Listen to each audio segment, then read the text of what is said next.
আমার চাচাতো ভাই একদিন আমাকে ১,০০০ টাকার একটি নোট দেখিয়ে বলল, নেহা, এই ১,০০০ টাকা আমি তোকে দিয়ে দিব যদি তুই আমার সাথে একটি কাজ করস। আমি বললাম, কি কাজ ভাইয়া? ভাইয়া বলল, ওই যে রান্নাঘরটা দেখতেছস, ওইখানে একদিন সন্ধ্যা বেলায় আমাকে একটু সময় দিবে। আমি বললাম, ভাইয়া এইখানে কি কাজ করতে হবে? ভাইয়া আমাকে বলল, কি তা তো এইখানে গেলেই বুঝতে পারবে। তারপর আমি ভাইয়ার কথা মতো একদিন সন্ধ্যায় ভাইয়ার সাথে ওই রান্নাঘরে যাওয়ার পর ভাইয়া আমার সাথে যা করল তা শুনলে বন্ধুরা তোমাদের মাথা গরম হয়ে যাবে। তাহলে চলুন বন্ধুরা, গল্পটি শুরু করি। তবে গল্পটি শুরু করার পূর্বে তোমাদের নিকট আমার বিশেষ অনুরোধ, তোমরা অবশ্যই আমার চ্যানেলটি সাবস্ক্রাইব করে আমাকে সাপোর্ট করবা, কারণ তোমাদের জন্য অনেক কষ্ট করে আমি ভিডিও তৈরি করি।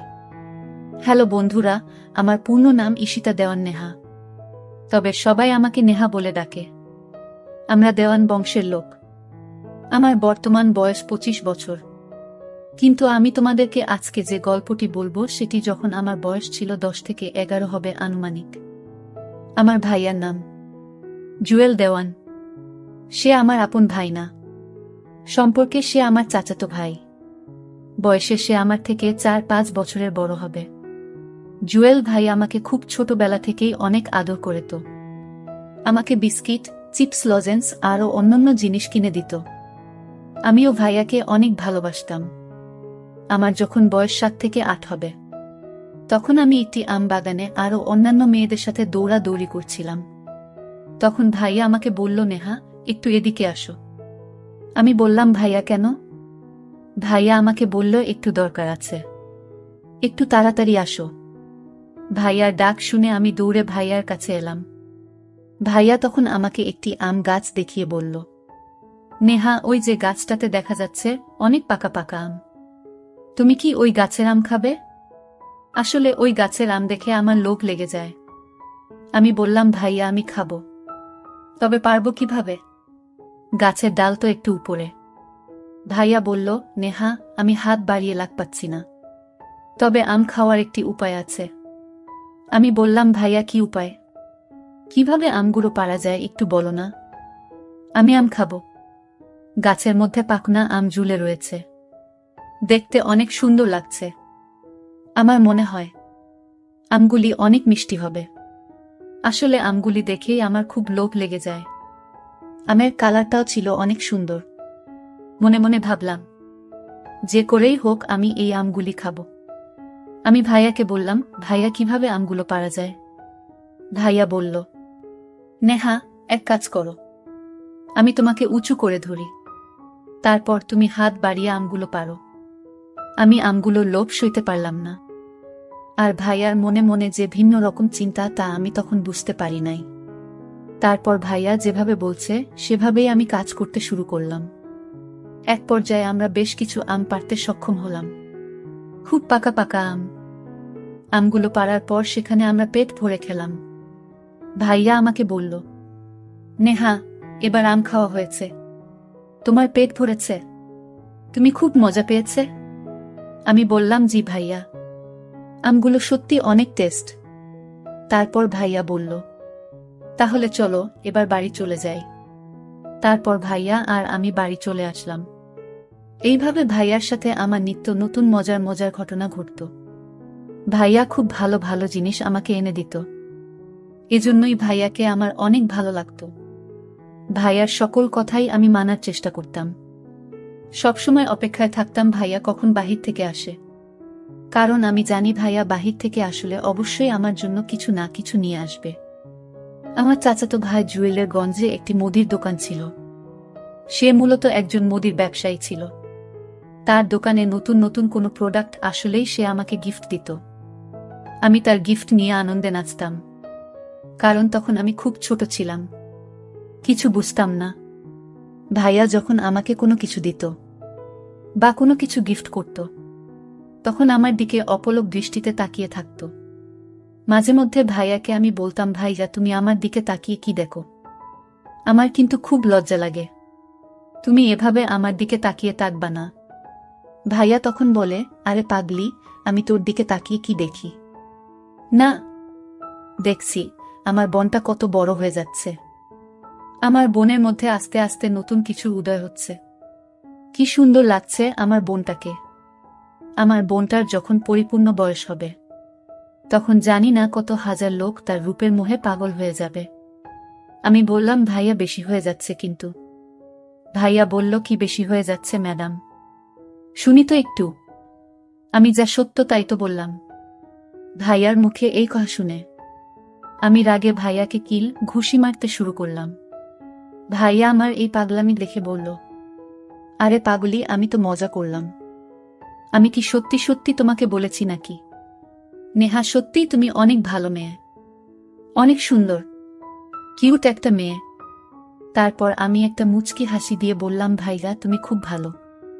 তারপর আমি বললাম, ভাইয়া আমার জন্য আজকে মুঠো পাতলু আনবে, নাইলে কিন্তু তোমাকে মাইর দিমু। আমি বললাম, আচ্ছা ম্যাডাম, আপনার হুকুম ধার্য করা হলো।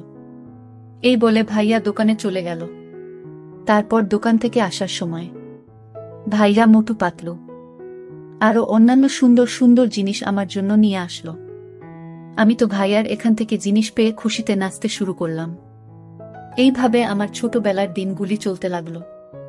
আমার আনুমানিক বয়স যখন 10 থেকে 11 বছর হবে, তখন ভাইয়া একদিন আমাকে 1000 টাকার একটি নোট দেখিয়ে বলল, নেহা, তুমি যদি একটি কথা রাখো, তাহলে এই 1000 টাকা তোমাকে আমি দিয়ে দিব।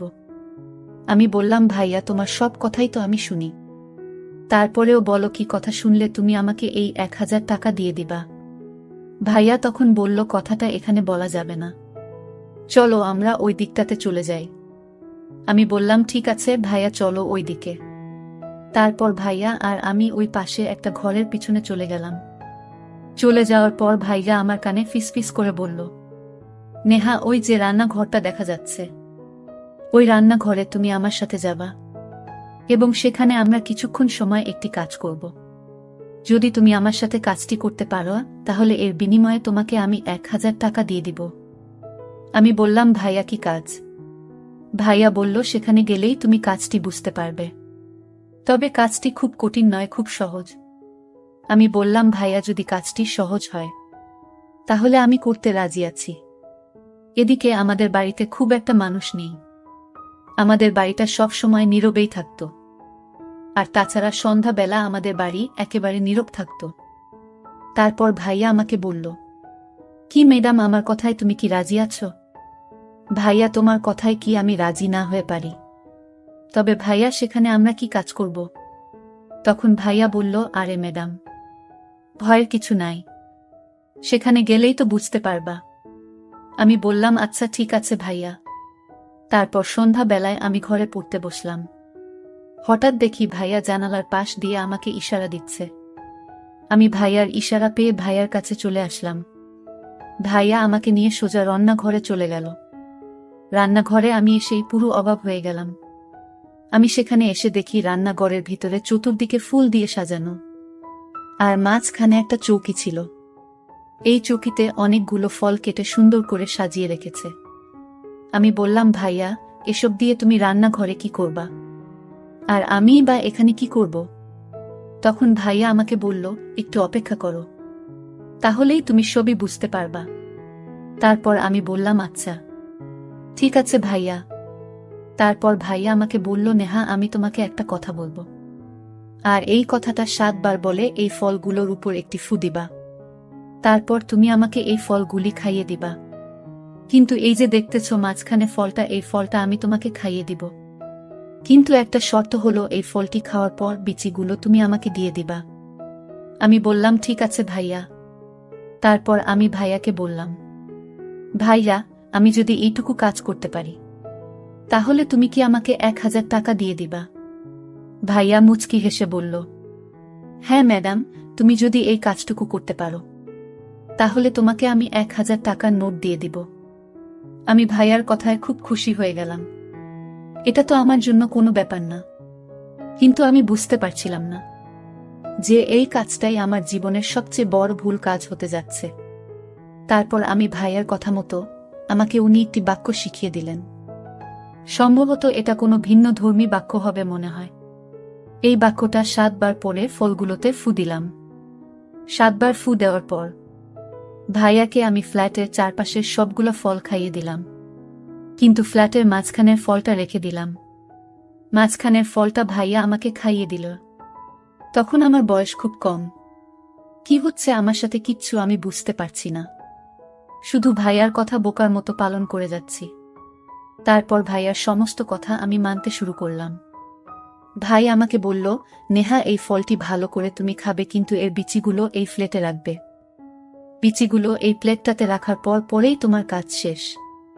আমি বললাম, ভাইয়া এটা তো খুব সহজ কাজ, আর এটা আমি খুব সহজেই করতে পারবো, আর এটার জন্য তোমাকে এত কিছু করার প্রয়োজন কি?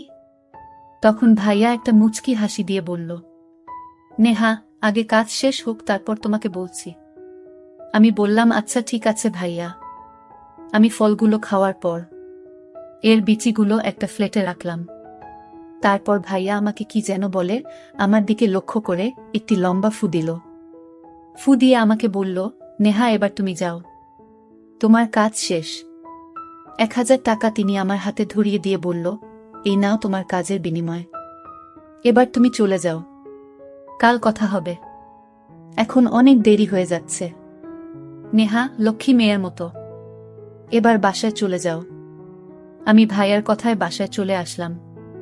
এসে আমি খাওয়া দাওয়া করে ঘুমিয়ে পড়লাম, কিন্তু সকালে ঘুম থেকে উঠতেই আমার মধ্যে এক আমূল পরিবর্তন লক্ষ্য করা গেল।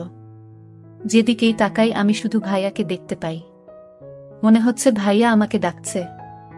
মনে মনে আমি ভাবলাম, আমার কি হয়ে গেল, কেন এমন হলো? তবে কি ভাইয়া আমার সাথে প্যারানর্মাল জাতীয় কিছু করে ফেলেছে? আমার কাছে কেন জানি মনে হলো আজকেও আমি সন্ধ্যার সময় রান্নাঘরে যেতে হবে। রান্নাঘর যেন আমাকে টানছে। সন্ধ্যা হতেই আমি চুপি চুপি রান্নাঘরে চলে গেলাম। গিয়ে দেখি ভাইয়া আমার জন্য বসে আছে, অপেক্ষা করছে। আমি যেতেই ভাইয়া আমার সাথে তখন এক অন্যরকম আচরণ করা শুরু করলো, যে আমি তোমাদেরকে মুখের ভাষায় বলতে পারবো না। খুব বাজে আচরণ।